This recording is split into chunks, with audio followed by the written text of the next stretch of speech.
अस्सलाम वालेकुम नाज़रीन, प्रोग्राम एग्री बिज़नेस के साथ मैं हूं आपका मेज़बान डॉक्टर अमजद बुखारी। नाज़रीन, इस वक्त सर्दियों का मौसम है। सर्दियां भी ऐसी कि आपकी कुल्फ़ी जमा देने वाली, और जो असरात हमारे इंसानों पर मुरतब हो रहे हैं वही असरात जो है जानवरों पर मुरतब हो रहे हैं। और हमारे जो जानवर ख़ास तौर पर हम लाइफ स्टॉक पाल रहे हैं वो इस वक्त मुश्किल हालात का शिकार हैं। उनके लिए शेड अच्छा है नहीं है, गर्म माहौल है नहीं है, पानी खुराक कैसी मिल रही है, ये बड़ा अहम मामला है। और इन सर्दियों में जहाँ 5 डिग्री 4 डिग्री टेम्परेचर हो, हमने क्या करना है, धुंध से किस तरह निपटना है, ये हमारे आज का मौजू है। मैं सबसे पहले आपको अपने मेहमानों का तारुफ करवा दूँ। मेरे साथ पहले मेहमान मौजूद हैं डॉक्टर मोहम्मद उस्मान साहब। आप महकमा लाइफ स्टॉक में सीनियर वेटनरी ऑफिसर हैं। उनसे जानेंगे कि महकमा लाइफ स्टॉक इस सारी सूरत हाल में क्या कर रहा है। दूसरे मेहमान मौजूद हैं अज़गल अब्दुर्रहमान साहब। आप काश्तकार हैं, लाइफ स्टॉक फार्मर है। उनसे भी जानेंगे कि उनका तजर्बा क्या कहता है। और तीसरे मेहमान मौजूद हैं डॉक्टर अली हैदर साहब। आप ज़रिए यूनिवर्सिटी मुल्तान से मुंसलिक हैं और पढ़ाते भी हैं, तहकीक भी करते हैं और उनके तजर्बे से भी मुस्तफ़ीद होंगे। तीनों मेहमानों का बेहद शुक्रिया। डॉक्टर साहब, पहले तो ये बताइएगा कि सर्दी इंजॉय कर रहे हैं? जी बिल्कुल कर रहे हैं जी। मज़ा आ रहा है? मज़ा आ रहा है, बल्कि मुश्किलात भी बड़ी हैं, ख़ास तौर पे अपने लिए क्या, जानवरों के लिए बहुत ज़्यादा परेशानी। तो अफवाहें फैल गई थी कि हो सकता है बर्फबारी हो जाए। जी बिल्कुल, जी बिल्कुल। तो वैसे तो माहौलियाती तब्दीली तो यही है कि बर्फबारी हो जाए और मरी वाले इधर बर्फ़ देखने आए। जी बिल्कुल, ऐसे ही है जी। तो क्या ये मौसम इंसानों को तो जो नज़र आ रहा है वो है सो है, वो बड़ी मुश्किल हालात का शिकार है। नमूनिया का शिकार हो रहे हैं लोग बड़ी तादाद में, बच्चे ख़ास तौर पे मुतासर हो रहे हैं। सुबह जो धुंध होती है वो बड़ी मुतासर कर रही है। ठंडक ऐसी है जैसे आपके जिस्म में घुस रही है। तो जानवर भी इसी तरह मुतासर हो रहे हैं? बिल्कुल ऐसे ही है डॉक्टर साहब, जानवरों के लिए बल्कि आजकल जो है वो इंसानों से ज़्यादा परेशानी जो है ना फार्मर हजरात को अपने घर से ज़्यादा जानवरों की बनी हुई है, क्योंकि टेम्परेचर बहुत जो है वो 5 डिग्री सेंटीग्रेड से भी नीचे जा रहा है। हाँ जी, इसमें ना सिर्फ जानवरों के लिए देखें जी, एक तो उनकी सेहत के ऊपर असरात हैं, दूसरे नंबर पे फिर पैदावारी सलाहियत है, फिर तीसरे नंबर के ऊपर बीमारियों का हमला, क्योंकि शदीद मौसम में जानवर अंडर स्ट्रेस होते हैं, ना तो वो अपनी वो सलाहियत पूरा परफॉर्म कर पा रहे होते हैं, और दूसरा फिर जानवरों के लिए मुख्तलिफ़ किस्म की बीमारियों का भी एक जो है वो ख़तरा रहता है। और इसके साथ साथ जो एनर्जी या डाइट जानवर को हम चारा खुराक दे रहे होते हैं, क्या असर डाल रही है? जी बिल्कुल, उसमें जो सब्सटेंशियल जो एनर्जी डाइट है जिसको हम बोलते हैं कि खुराक हज़म करने के बाद जो एनर्जी जानवर को मिल रही होती है वो प्रोडक्टिव फंक्शंस की बजाय हीट जनरेशन में ज़्यादा यूज़ कर रहा होता है जानवर। अच्छा, ऑटोमेटिकली। अच्छा, वो मतलब वो एनर्जी जो है वो गरमाइश के लिए ज़्यादा यूज़ कर रहा होता है। अब अगर उसको एनर्जी को या खुराक को मुनासिब तरीके से मुतवाज़न ना रखा जाए या उस हिसाब से उसमें इजाफा या बेहतरी ना लाई जाए तो ऑटोमेटिकली पैदावारी सलाहियत जो है वो मुतासर। आपसे जानेंगे हम कि वो क्या रास्ते हैं जिनको अडॉप्ट करके हम इस सारी सूरत हाल से बच सकते हैं, और वो क्या चीज़ें हैं जो हमें नहीं करनी इन हालात में, ताकि जानवरों को महफूज रखा जा सके। लेकिन आखिर में मुझे, अगर मैं भूल भी जाऊँ तो ये ज़रूर बताइएगा कि हम लाइफ स्टॉक को डिस्कस कर रहे हैं, वो लोग जिन्होंने पेट्स रखे हुए हैं घर में, ठीक है ना जी, और वो भी ज़ाहिर है मुतासर हो रहे हैं, ख़ास तौर पे बिल्लियाँ हैं, डॉग्स हैं या परिंदे हैं, तो वो भी सारे, उनके बारे में भी हमें जो टुटके हैं वो ज़रूर बताइएगा। अज़गल अब्दुर्रहमान साहब, आप सुनाएं, आप परेशान हैं इस सारे मौसम से, जो सूरत हाल है?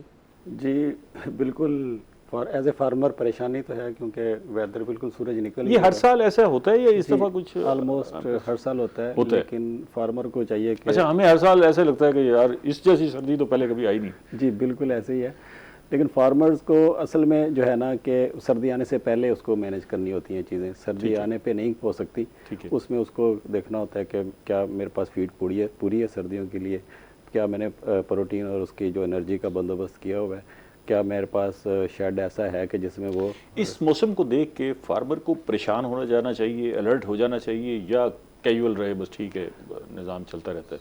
सर, परेशानी में तो परेशान नहीं होना चाहिए, ठीक है, आपको उसका मुकाबला करना चाहिए, अलर्ट होना चाहिए, ठीक है, और कोशिश करनी चाहिए जो आपके पास अवेलेबल वसाइल हैं उनका इस्तेमाल करते हुए आप जो है ना बेहतर परफॉर्म कर सकें अपने जानवरों के लिए।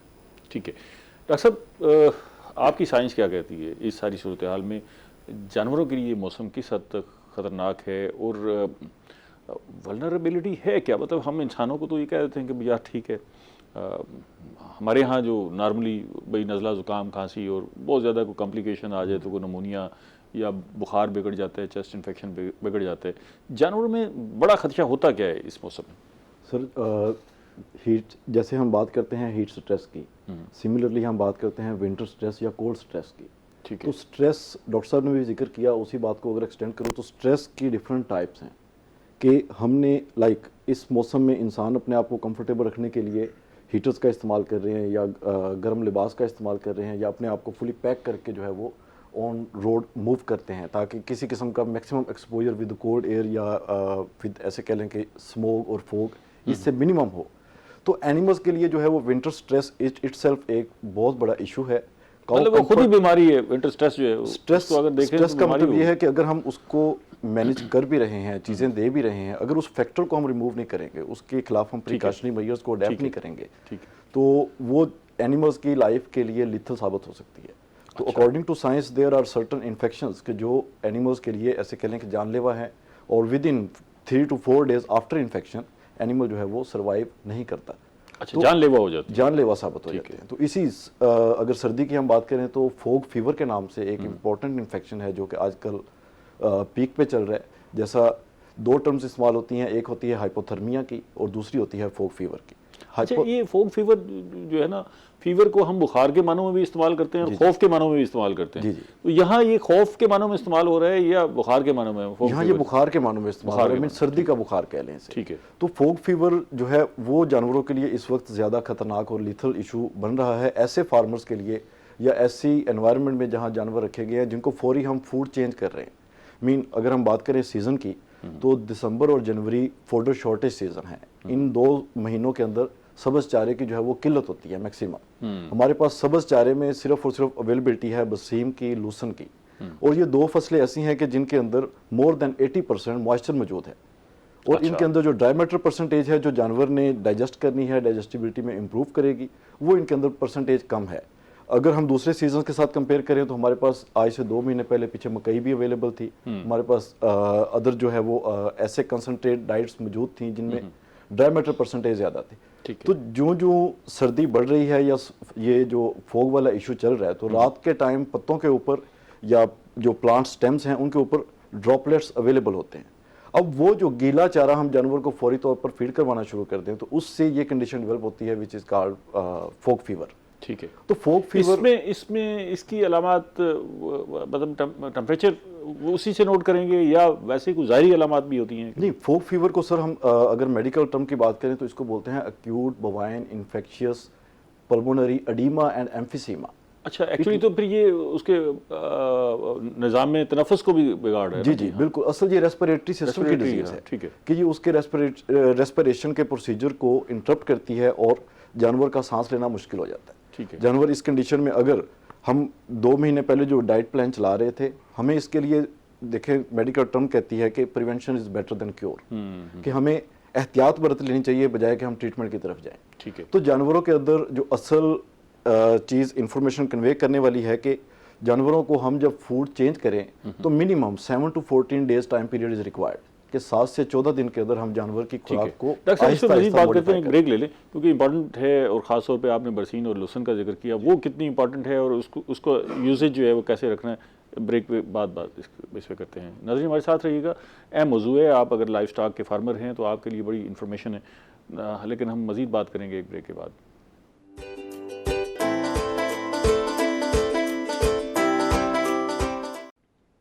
वेलकम बैक नाजरीन, हम बात कर रहे हैं लाइफ स्टॉक पर मौसम सरमा के असरात और उनसे बचाव।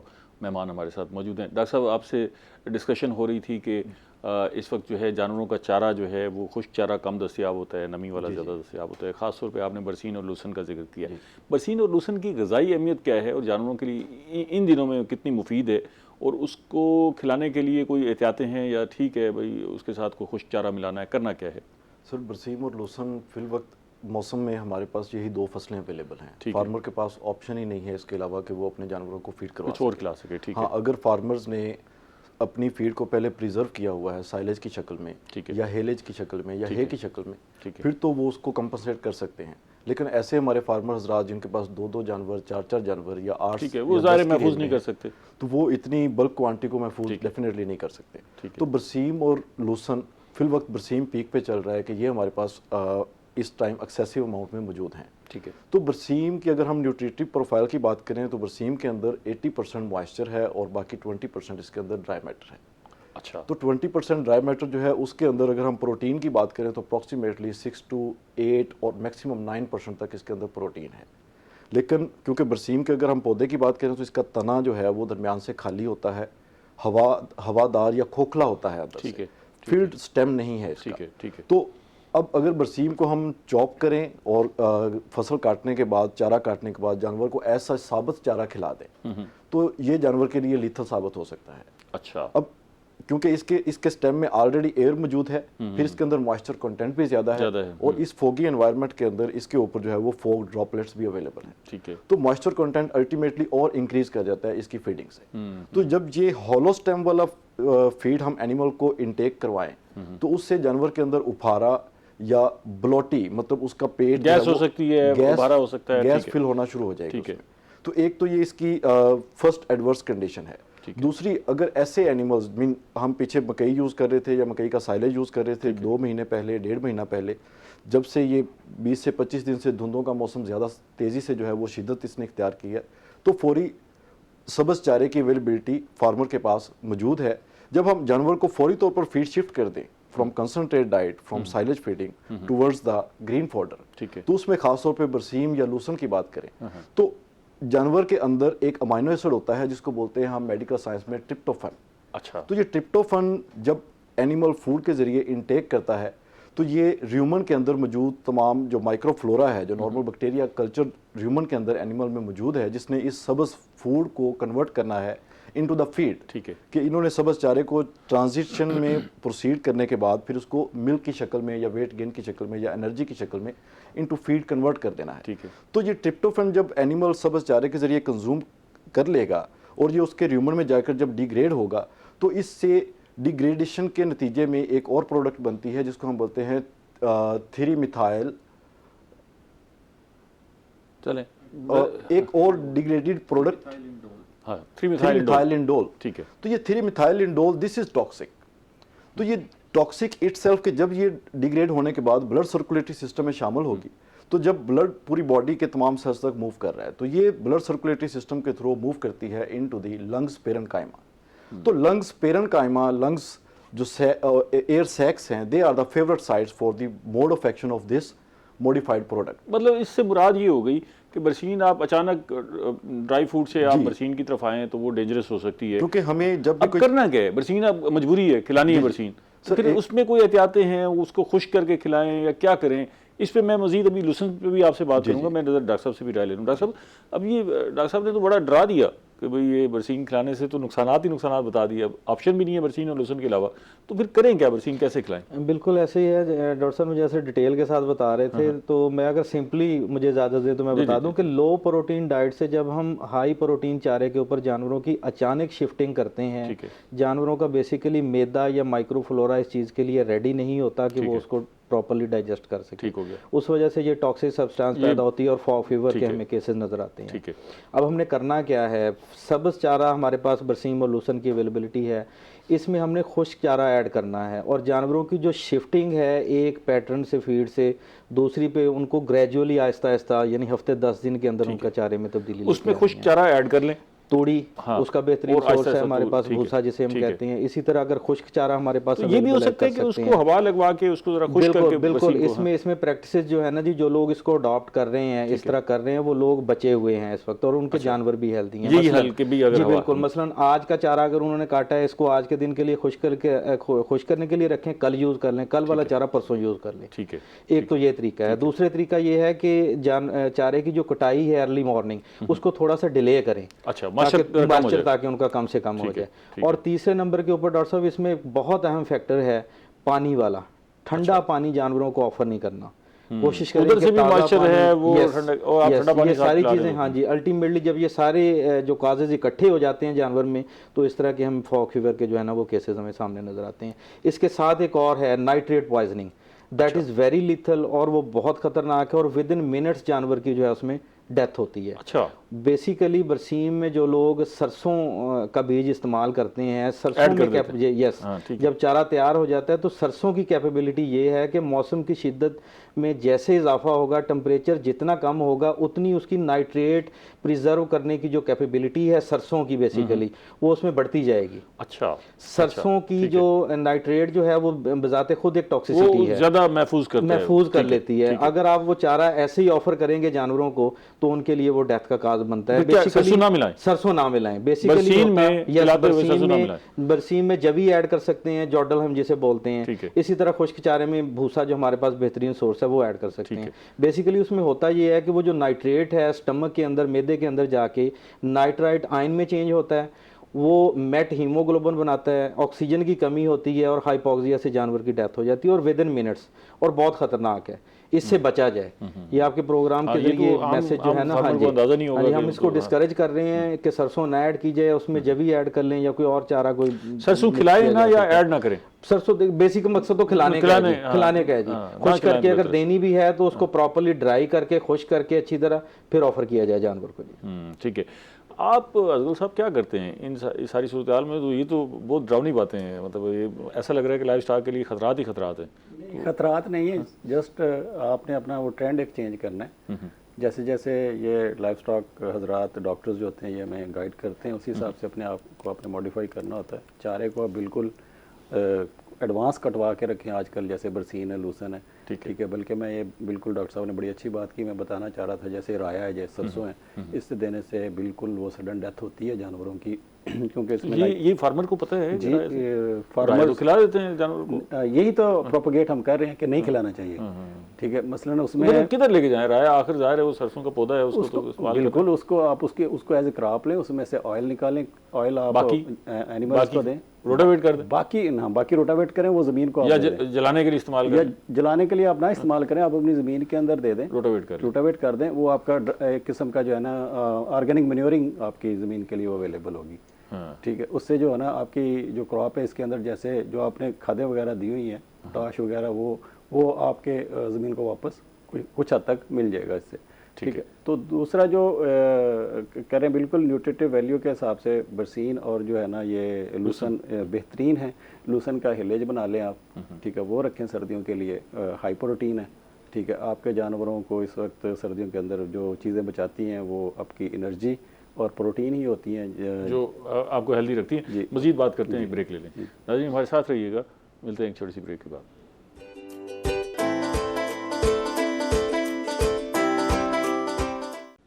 वेलकम बैक नाज़रीन। हम बात कर रहे हैं लाइफ स्टॉक के थ्रेट्स के हवाले से, जो ख़ास तौर पे इस मौसम में फार्मर्स फेस कर रहे हैं, जानवर खुद फेस कर रहे हैं, उनसे बचाव क्या करना है। माहिरीन हमारे साथ मौजूद हैं।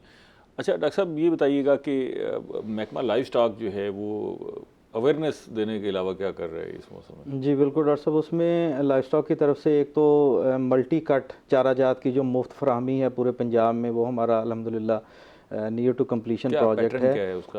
उसमें ये है कि सारा साल चारे की फराहमी के लिए और बेहतरीन लहमियात और तवानाई से भरपूर चारा जात जो हैं, जिसमें बेसिकली 3 किस्म के चारा जात के जो सीड्स थे वो जो है फ्री ऑफ कॉस्ट फार्मर्स को जो है वो दिए गए हैं और उन्होंने आगे काश कर ली और अल्हम्दुलिल्लाह with in couple of weeks जो है ना उसकी प्रोडक्शन भी स्टार्ट हो जाएगी। उसमें BN हाइब्रिड, बाजरा, नेपियर हाइब्रिड और रोड ग्रास और सुपर मुबासा 3 किस्म के चारा जात। क्वांटिटी में देते हैं लोगों के फार्मिंग को देख के क्या?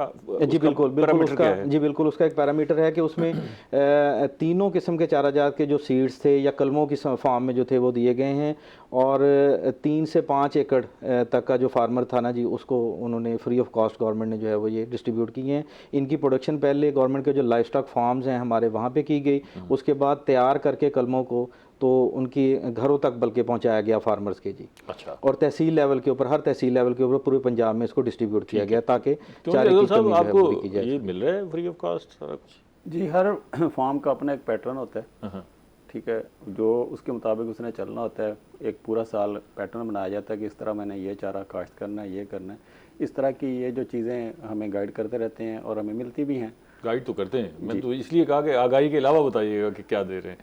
आगाही तो एक आसान काम है जी, आगाही दे रहे हैं जी, आगाही हम बैठे हुए दे रहे हैं, लेकिन प्रैक्टिकल काम तो ये है कि आप कुछ जैसे ये कह रहे हैं कि फ्री जो है फ्री ऑफ कॉस्ट चारा जात के हवाले से ये पहुंच रहे हैं फार्मर तक। सर ये छोटे फार्मर्स के लिए ज़्यादातर ये कर रहे हैं, ठीक है, जो लोग इतलात क्या है, पहुंच रहे जी पहुंच रहे हैं। छोटे फार्मर्स को सब्सिडाइज चीज़ें भी पहुंच रही हैं और ये सारा हो रहा है, ठीक है। बाकी जो है ना जो बड़े फार्म्स हैं वो तो ऐसे करते हैं कि अपने लिए वो सर्दियों से पहले स्टोरेज करते हैं, जैसे साइलेज है, जैसे है हेलेज है। आपने तो कर लिया ना जी, आप फार्मर है, प्रॉपर जो है इसको मैनेज कर रहे हैं। छोटे फार्मर को छोटे फार्मर के लिए प्रॉब्लम है, वो बिल्कुल तो उनके पास लैंड कम होती है, ठीक है, उसके हवाले से वो जितना मैंने देखा लगे हुए सुपर नेपियर भी लगा हुआ देखा है, बल्कि 2 कलर में आ गया, एक ग्रीन है, एक वो थोड़ा सा वायलेट या ब्लैकिश कलर का है, ठीक है। तो इस तरह की ये चीज़ें लगी हुई हैं जिससे वो जो है ना एज ए ड्राई मैटर तो उनका पूरा कर लेते हैं अपनी उस जानवरों का ना, ठीक है। बाकी दूसरा अदर एलिमेंट जो होता है वो तूड़ी होती है, वो हर फार्मर। आगे चलते हैं डॉक्टर साहब, आपने बरसीन के बारे में तो बता दिया, थोड़ा सा लूसन के बारे में भी आगाही दे देंगे। लूसन की वो पौधे की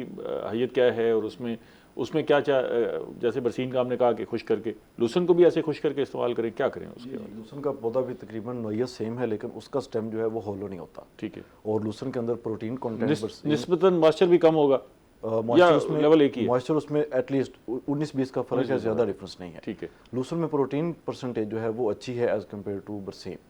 तो लूसन तो वो कोई एक्सट्रैक्ट की सूरत में इंसान भी इस्तेमाल, अल्फा को यूज़ कर रहे हैं लोग, इंसानों में भी इस्तेमाल हो रही है, ऐसा है। मोरिंगा, वो मोरिंगा भी नहीं है, ये लूसन अल्फा ही है ना जी, अल्फा तो वो मेरे ख्याल है इंसानों में भी इस्तेमाल हो रही है एटलीस्ट कंटेंट, लेकिन एनिमल्स के लिए तो this is a perfect diet, ठीक है। हम बेसिकली बरसीम एंड लूसन ये बेस्ट आइडियल डाइट्स हैं फार्मर्स हजरात के लिए जिनके पास 4-4, 5-5 या लो नंबर ऑफ एनिमल्स हों, बिकॉज हाई मॉइस्चर कंटेंट की वजह से ओवरऑल प्रोडक्शन इंक्रीज कर जाती है, एनिमल की जो मिल्किंग कैपेसिटी है उसको बूस्ट मिलता है, अच्छा, क्योंकि मॉइस्चर कंटेंट इटसेल्फ फॉर्मूले के जरिए उसको मैक्सिमम दूध ज़्यादा मिलेगा, दूध की मिकदार बढ़ जाएगी। तो इसमें सिर्फ एहतियात इतना ही है कि इन दोनों फसलों को अगर जैसे डॉक्टर साहब ने पहले एक्सप्लेन किया कि हम इनको या तो एक टाइम पहले काट के रख लें, सुखा लें, ताकि मॉइस्चर थोड़ा सा इसमें से जो है वो उड़ जाए, उसका जो है वो वेटेज कम हो जाए। दूसरे नंबर पर है कि हम इनको फिर प्रॉपरली जो एक तो है कि हम साबुत खिला दें, साबुत खतरनाक है, अच्छा, हम इनको चॉप करें टोके की मदद से बारीक चाल के थ्रू इनको चॉप करें, ताकि उस बारीक चाल के थ्रू इनका मॉइस्चर कंटेंट साथ साथ लूज होता रहे। और फिर उसके अंदर तूड़ी एक ऐसे कह लें कि कंपोजिशन है which is best for the animal regurgitation, जानवर की जुगाली की सलाहियत को जो है वो इम्प्रूव करती है। तो जानवर को जब भी सर्दियों में ये ऐसे कहने जितनी धुंध पड़ेगी या जितनी जानवर को सर्दी फील होगी उतना फीड इनटेक वो मैक्सिमम करेगा। इट इज़ अ बिहेवियर के जानवर आप ऐसे समझने कि उनके लिए वो ड्राई फ्रूट है, जैसे हम कहते हैं यार सर्दी ज़्यादा पड़ रही है, थोड़ा सा ड्राई फ्रूट जो है बिल्कुल, तो जब जानवर को सर्दी ज़्यादा फील होगी वो फौरी फूड इनटेक की तरफ मूव करेगा, फीड जो है वो कंज्यूम करेगा, ठीक है। अगर उसमें तूड़ी ऐड होगी, तूड़ी ऐड हो, उसकी जुगाली बेहतर होगी, उसकी रूमिनेशन जो है वो प्रोसीजर वो मैक्सिमम जो है ऑप्टिमाइज लेवल से चलेगा, और ओवरऑल फिर मिल्क फैट जो है वो कंटेंट इंप्रूव होगा। बरसीम की वजह से मिल्क वॉल्यूम इंक्रीज हुआ, लेकिन वॉल्यूम इंक्रीज होने से फैट और उसकी जो लैक्टोमीटर परसेंटेज है वो डिक्रीज कर जाएगी। तो तूड़ी ऐड करने से हमारे तमाम जितने भी थ्रेट्स हैं वो सारे मिनिमाइज हो जाते हैं। ठीक हो गया। तो मैं डॉक्टर साहब को भी शामिल करूँ। डॉक्टर साहब ये बताइएगा कि जैसे हम इंसानों में इन दिनों में कोशिश कर रहे हैं कि जी फ्लू की वैक्सीनेशन करवा लें, जी नमूनिया की वैक्सीनेशन करवा लें, तो लाइफ स्टॉक का जो डिपार्टमेंट है इन दिनों में जानवरों की वैक्सीनेशन में भी ख़ास तौर पे ये जो बीमारियां हैं इनके लिए कोई वैक्सीनेशन ख़ास तौर पे उसकी कैंपेन चलाई जाती है, और वो कहाँ तक पहुँचती है, एक्सेस आपकी कहाँ तक होती है? जी बिल्कुल, हमारी जो वैक्सीनेशन है जी, जो इस वक्त हमारी करंट चल रही है, अगर मैं जनूबी पंजाब या मुल्तान की खास तौर पे बात करूं तो उसमें गलघोटू की वैक्सीन बड़े जानवरों में, और जो छोटे जानवर हैं उनमें अंतड़ियों का जहर जिसे हम एंटेरोटॉक्सीमिया कहते हैं उसकी वैक्सीन, और बर्ड्स के लिए एनडीवी की वैक्सीन। वो हमारी 100% हम लोग टारगेट्स उसको कंप्लीट कर चुके हुए हैं, सब जानवरों तक पहुँचे जी बिल्कुल, सब जानवर 1 by 1 ईच एंड एवरी जानवर। और जो मेन इस वक्त हमारा एम्फसिस है वो कोल्ड चेन के ऊपर बहुत ज़्यादा उसको फोकस किया जा रहा है ताकि वैक्सीन की कीमतन करते हैं? No sir, vaccine free of cost है, सारी वैक्सीन फ्री ऑफ लगाना भी फ्री ऑफ कॉस्ट, लगाना भी फ्री ऑफ कॉस्ट है जी। तो आपके पास इतना स्टाफ है कि जो सब तक पहुंच? जी बिल्कुल, जी बिल्कुल। हमारे डॉक्टर साहब, हमारी जो रैशनलाइजेशन हुई है वो स्टाफ बंदों के मुताबिक, यानी वेटरनरी असिस्टेंट्स के मुताबिक पॉपुलेशन का उनको बाकायदा एक टारगेट दिया गया है ताकि वो उस टारगेट को विद इन गिवन टाइम जो है वो उसको पूरा कर लें, क्योंकि फिर जैसे ही एक वैक्सीन का टाइम हमारा वैक्सीनेशन का पूरा होता है, फिर हमारी नेक्स्ट कैंपेन जो है वो स्टार्ट होती है। अगर कोई किसी फार्मर का जो स्टॉक है वो मिस हो गया है जी, तो वो क्या करे, आप तक किस तरह एक्सेस करे? बिल्कुल, उसके 2-3 तरीके हैं। या तो वो हमारे जो नज़दीकी हॉस्पिटल है वहाँ पे रब्ता कर सकता है, अगर उसकी वहाँ पे असेस नहीं है तो हमारी जो हेल्पलाइन है 08000-9211, उसके ऊपर मुफ्त कॉल करके इतला दी जा सकती है, आपका बंदा पहुँच जाएगा जी, बंदा वहाँ पे पहुँच जाएगा। और तीसरे नंबर के ऊपर लाइफस्टॉक डिपार्टमेंट ने अब डिजिटलाइजेशन की तरफ जो है ना वो काम करना शुरू कर दिया है, जिसमें ADRS फार्मर के नाम से किसी भी एंड्रॉयड मोबाइल से ऐप डाउनलोड करके उसके ऊपर जो है वो इन्फॉर्मेशन दी जा सकती है। और तीसरे नंबर के ऊपर डॉक्टर साहब मैं एक और अर्ज करता चलूँ कि पेट्स एक हमारी एक नई ऐप हमारी स्टार्ट हो रही है, Pakistan animal identification and traceability system.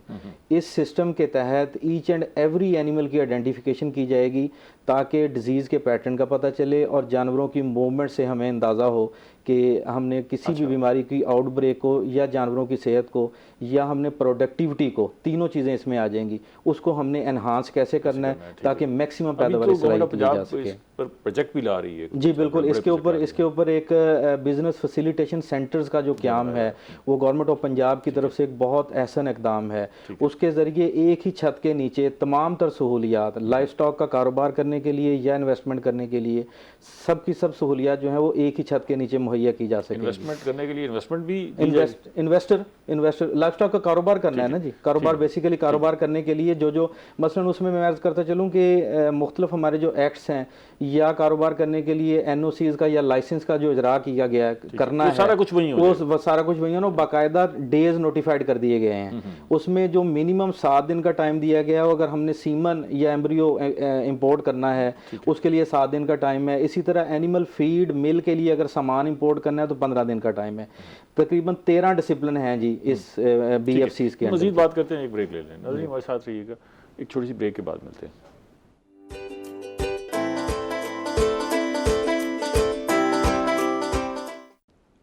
Welcome back नाज़रीन, हम बात कर रहे हैं लाइफ स्टॉक पर और लाइफ स्टॉक के हवाले से ख़ास तौर पर ये सर्दियों का मौसम है, क्या एहतियातें करनी है। अभी अज़ल साहब, डॉक्टर साहब जिक्र कर रहे थे कि हम वैक्सीनेशन कर रहे हैं और हर जानवर तक जो है इनका स्टाफ पहुंचता है, वैक्सीनेशन करता है। आपके फार्म तक भी इनके डिपार्टमेंट की एक्सेस है, इसी तरह आते हैं? बिल्कुल है एक्सेस, ठीक है, वैक्सीनेशंस भी होती हैं, ठीक है। इसमें करना ये होता है कि अगर आप कहीं रह गए हैं तो आप इनके जो इमीडिएट ऑफिस होता है उससे आप रब्ता करें, ठीक है, और फिर उसके बाद ये सारी वैक्सीनेशन कर देते हैं या कुछ ऐसी भी है जो आपको आज खुद करनी पड़ती है? जी, कुछ वैक्सीनेशन ऐसी हैं जो हमारे महकमा लाइफ स्टॉक के पास नहीं मौजूद हैं, जैसे वो इम्पोर्टेड में आती हैं, जैसे फोक फीवर की है, ठीक है, इसके अलावा 3 डे सिकनेस है, ठीक है, उसके अलावा फिर ब्रोसिलोसिस की है जो कि महकमा लाइफ स्टॉक के पास अवेलेबल नहीं है। वो फिर हमें वो जो बाहर से लोग मंगवाते हैं इजीली अवेलेबल हो जाती है, तो आप उससे वो कर लेते हैं जी। अगर आपने वैक्सीन बाहर से खरीद ली है, लाइफ स्टॉक के डिपार्टमेंट को आप फ़ोन करते हैं कि जी बंदा नहीं है हमारे पास लगाने के लिए, आगे ये कम से कम ये तो कर दें कि ये लगा दें, तो बंदा हाँ, ये सर्विसेज बिल्कुल अवेलेबल होती हैं। असल में हम डिस्कस इसलिए कर रहे हैं कि लाइफ स्टॉक में बड़ा पोटेंशियल है जी जी, और अभी तक भी इनफॉर्मल सेक्टर है हमारे पास, उसके बावजूद इतना स्ट्रांग है और आगे भी बड़ा पोटेंशियल है। तो ये चीज़ें ज़रा थोड़ी सी स्ट्रीमलाइन हो जाएं तो इससे काफ़ी बेहतरी आ सकती है और इसमें आगे बढ़ने के बड़े रास्ते मौजूद हैं। क्यों डॉक्टर साहब, ऐसा ही है, आप इसको स्टडी करते होंगे, लाइफ स्टॉक में तो बड़ा पोटेंशियल है पाकिस्तान के पास। पाकिस्तान बीइंग एग्रीकल्चर कंट्री, इसमें मेजर रोल ही लाइफ स्टॉक का है। तो लाइफ स्टॉक के अंदर क्या चीज़ है आप जो समझते हो कि हम मिस कर रहे हैं लाइफ स्टॉक के हवाले से, कि ये बहुत इंपॉर्टेंट चीज़ है, इसे हमें अगर हम कर लें फौरी तौर पर शॉर्ट टर्म प्लानिंग में, तो ये कर लें तो इससे हमें बेहतरी आ सकती है? सर, लाइफ स्टॉक के जो जितने भी डेवलप्ड बिजनेस सेटअप्स हैं, लाइक अगर हम बात करें कमर्शियल फार्म्स की या कॉर्पोरेट लेवल की, दे आर फुली एस्टेब्लिश्ड। उनके पास मैकेनाइजेशन, वो तो समझदार हो गए ना जी, उनको तो समझ आ गई। अब वो जो पीछे वाले रह गए हैं वो क्या करें? हमारा फार्मर क्योंकि उसके पास प्रॉपर अवेयरनेस या प्रॉपर उसको नो हाउ है ही नहीं, जिस तरह बाप दादा का सिस्टम चल रहा था सेम वही लेवल जो है वो चल रहा है। तो ये जो डॉक्टर साहब ने अभी जिक्र किया, नेपियर ग्रास और रोड ग्रास और राई ग्रास वगैरह, ये न्यू क्रॉप्स आज फार्मर्स को कन्वे हो रही हैं। ठीक है। Even 60% of the livestock expenses are the feeding cost. तो ये फीडिंग कॉस्ट ही बेसिक जो है वो रिक्वायरमेंट है कि इस फैक्टर को अगर कंट्रोल करेंगे तो जाहिर है नो वो- डाउट ये it is a very good step के ये तमाम चीज़ें, क्योंकि जितने भी ये ग्रासेस हैं, नेपियर और रोड ग्रास, ये एक दफ़ा फसल लगाई और ये आजकल के मौसम में, मतलब सर्दियों, पीक सर्दी के मौसम में इनकी बिजाई होती, तो ये साल के 12 महीने 12 जो है वो कट्स देते हैं। कट्स देते रहते हमारे पास जो फोटो शॉर्टेज के 4 पूरा मौसम है साल आपके पास चारा में जी, मौजूद और है। Same diet. ठीक है। एनिमल को मसला कब है, जब हम उसकी फ्लक्चुएशन आती है, जब ऊपर नीचे होता है तो ज़ाहिर मसला होता है। अच्छा, प्रोग्राम का वक्त भी महदूद है, अब ये आखिरी सेगमेंट है, मैं एक वो उस पर बात करते हैं जी, वो जो अभी पेट्स वाली बात है, लेकिन अज़हर साहब ये बताइएगा कि आप खुद जो ये फार्मिंग है कितने अरसे से कर रहे हैं? मैं 2008 से फार्मिंग कर रहा हूँ। अच्छा, कैसा काम कैसा है? अल्हम्दुलिल्लाह बहुत अच्छा काम है।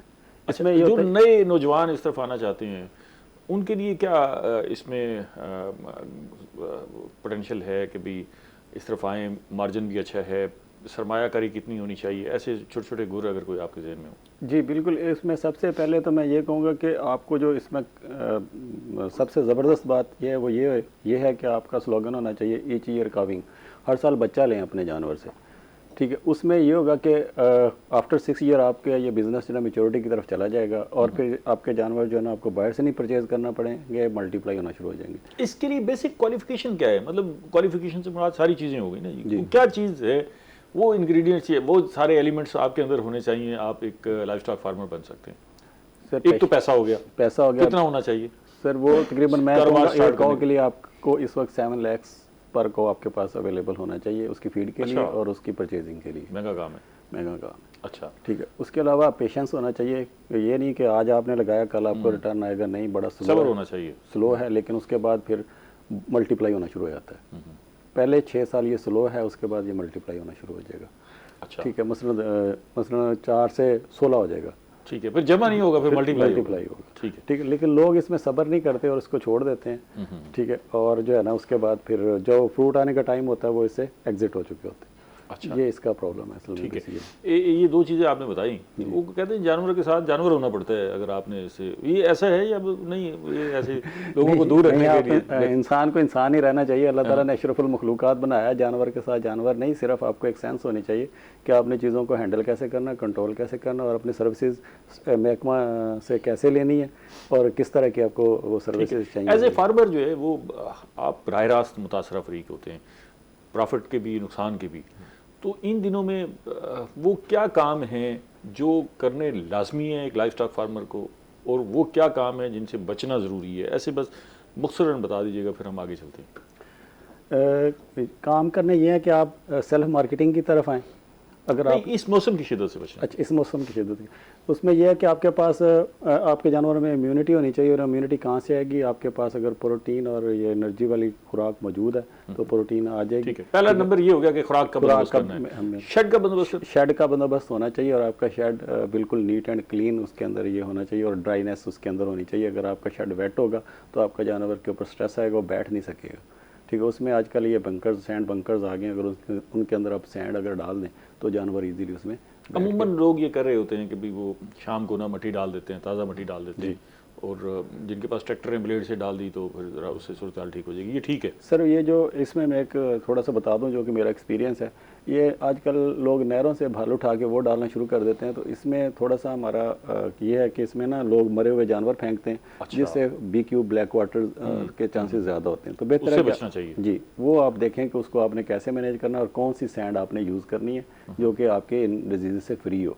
ठीक है, उससे आपके लोग इस तरह डाल के फिर उससे ना काफ़ी लॉस करते हैं BQ की वजह से अपने जानवरों। ठीक है डॉक्टर साहब, आपका क्योंकि बराह रास्त ताल्लुक है, महकमा है, तो आपके पास वो कोई टिप्स हों बता के फिर हम पेट्स की तरफ चलते हैं कि वो क्या काम है जिनसे बचना है इन दिनों में इस मौसम की शिद्दत से? सबसे पहले तो जानवरों की जो है वो रिहाइश का बंदोबस्त जो है वो साफ़ सुथरा और हवादार होना चाहिए। ये सबसे पहली जो ये है तो वही बात होगी ना, इसके अलावा तो कुछ नहीं है। नहीं, इसके अलावा खुराक की न्यूट्रिशन आ गई जी। ठीक तो है, अब टाइम सिर्फ 1.5 मिनट है और इसलिए आगे चलते हैं। पेट्स के लिए हमें बता देंगे जी क्या करें। पेट्स के लिए डॉक्टर साहब देखें, आजकल जैसे अंडे की मांग जो है, डिमांड बहुत ज़्यादा हुई हुई है, तो पोल्ट्री के हवाले से मैं अर्ज़ करता चलूँ कि घरों में जिन लोगों ने पेट्स रखे हुए हैं, ख़ासतौर पे परिंदों की अगर बात करते हैं तो उनके ऊपर सर्दी की वजह से जो अंडों की पैदावार है वो 0% पे भी चली जाती है, यानी अच्छा, मुर्गियां बिल्कुल, अंडे देना अंडा देना बिल्कुल छोड़ बंद देती कर है, ठीक देती है। हैं। उसके लिए दो तीन सिर्फ सर्दी की एहतियातें वजह हैं, से। सर्दी की वजह से जी। उसके लिए 2-3 एहतियातें हैं। एक तो फीडिंग अच्छी रखें उनकी, जगह की अवेलेबिलिटी मुनासिब हो, ताकि अंदर बाज़ का ये होता है कि 20 बर्ड की जगह या खुड्डा बनाया हुआ होता है और उसमें 5 बर्ड खड़े होते हैं, तो वो उसकी वजह से हीट कंट्रोल नहीं हो रही होती अंदर वाली जो सर्दी है जी। और तीसरे नंबर के ऊपर लाइट का बंदोबस्त लाजमी करें, क्योंकि 16 से 17 घंटे लाइट मुर्गी को चाहिए प्रोडक्शन के लिए। जो अंडे देने वाली मुर्गी है 24 घंटे में लाइट से मुराद सनलाइट, सनलाइट या आर्टिफिशियल लाइट, हमने लाइट देनी, अंधेरा नहीं होना चाहिए, अंधेरा नहीं होना चाहिए। 16 से 17 घंटे मुर्गी को हमने लाइट में रखना है, या हमने सारे बर्ड्स को लाइट में रखना है। दिन की जो रोशनी है उसका दौरानिया कैलकुलेट कर लिया जाए, 8 घंटे या 9 है। बाकी आर्टिफिशियली बल्ब जो है इंतज़ाम करके उनकी रिहाइश का पे जहाँ पे रखी हुई है बर्ड रखे हुए हैं वहाँ पे उसको जलाया जाए, ऑन किया जाए सुबह के वक्त या रात के वक्त। इसी तरह आ जाए पेट्स की तरफ, डॉग एंड कैट जो हैं जी, बात ये समझी जाती है कि जिस्म के ऊपर जितने ज़्यादा बाल होंगे सर्दी कम महसूस होगी, लेकिन ये गलत बात है। अच्छा, उनको भी सर्दी उतना ही इफेक्ट करती है जितना बगैर बालों को। तो उनमें रेस्पिरेटरी प्रॉब्लम्स और वायरल प्रॉब्लम्स इस मौसम में बहुत ज़्यादा हो जाते हैं। तो उनको कंट्रोल करने के लिए 20 से 25 डिग्री सेंटीग्रेड जो आइडियल टेम्परेचर है वहाँ पे कोशिश की जाए कि उनको जानवरों को रखा जाए और प्रॉपर उनकी वैक्सीनेशन भी करवाई जाए। उनकी वैक्सीनेशन भी करवाई जाए।